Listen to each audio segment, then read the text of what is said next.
한동훈 전 국민의힘 비상대책위원장이 정계 입문 7개월여 만에 62.8%라는 압도적인 지지를 받으며 집권여당 대표 자리에 올랐다.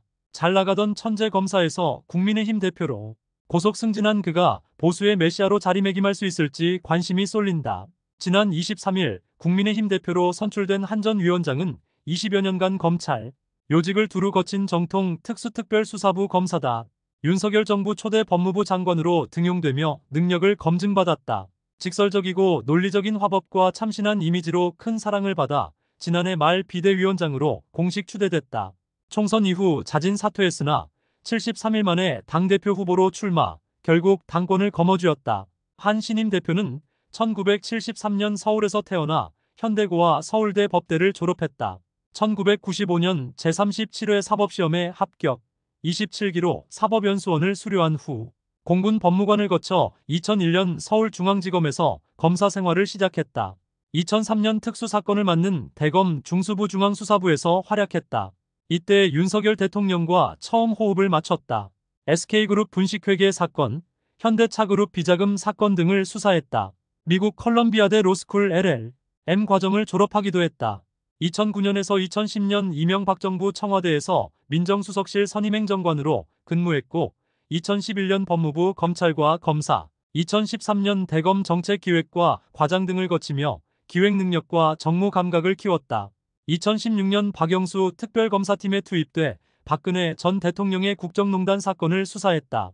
수사팀장이 윤 대통령이었다. 문재인 정부 출범 직후인 2017년 윤 대통령과 한 신임 대표는 서울중앙지검장과 서울중앙지검 3차장 검사로 일하며 이명박 전 대통령과 양승태 전 대법원장을 구속 기소했다.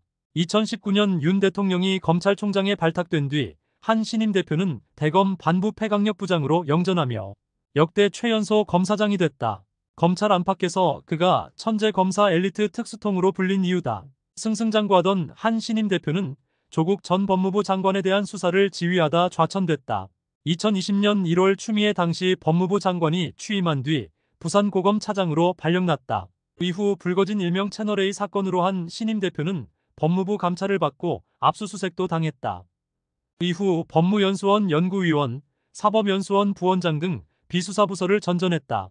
이 과정에서 검찰총장이었던 당시 윤 대통령이 한 신임 대표에 대한 감찰과 수사를 방해했다는 등의 이유로 정직 2개월 징계를 받기도 했다. 윤 대통령은 결국 2021년 3월 검찰총장직을 내려놨고 이듬해 5월 대통령이 됐다. 한 신임 대표는 윤석열 정부가 출범하면서 화려하게 돌아왔다.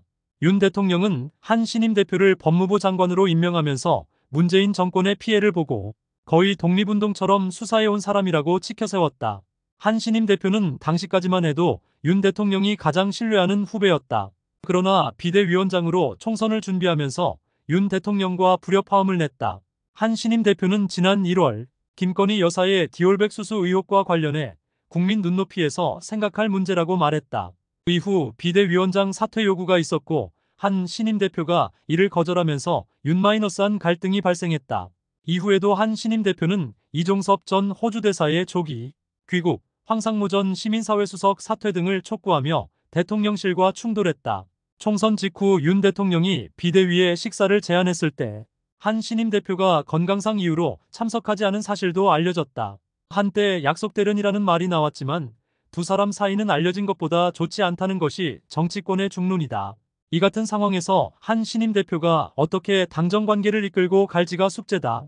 당대표 경선 과정에서 경쟁자들은 줄곧 윤 대통령과의 소통이 부족할 것이라고 몰아세웠다. 대통령과 당대표가 원활히 소통하지 못하면 공멸할 수밖에 없다는 논리다. 한 신임 대표는 공적인 소통은 문제가 없다는 입장으로 일관했다. 당대표 경선 시작 전부터 한 후보는 보수의 메시아라는 말을 들었다. 어대한 어차피 대표는 한동훈이라는 말이 돌았고 실제 각종 여론조사에서 1위 자리를 놓치지 않았다.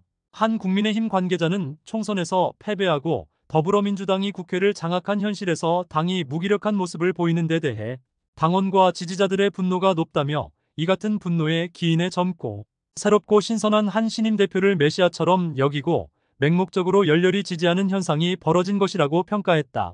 엄경영 시대정신연구소장은 이번 전당대회 유권자들은 민주당이 주장하는 대통령 탄핵을 저지하고 보수를 재건할 적임자가 누구인지를 선택한 것이라며 한 신임 대표가 보수 재건 측면에서 압도적인 점수를 받은 것으로 평가할 수 있다고 밝혔다.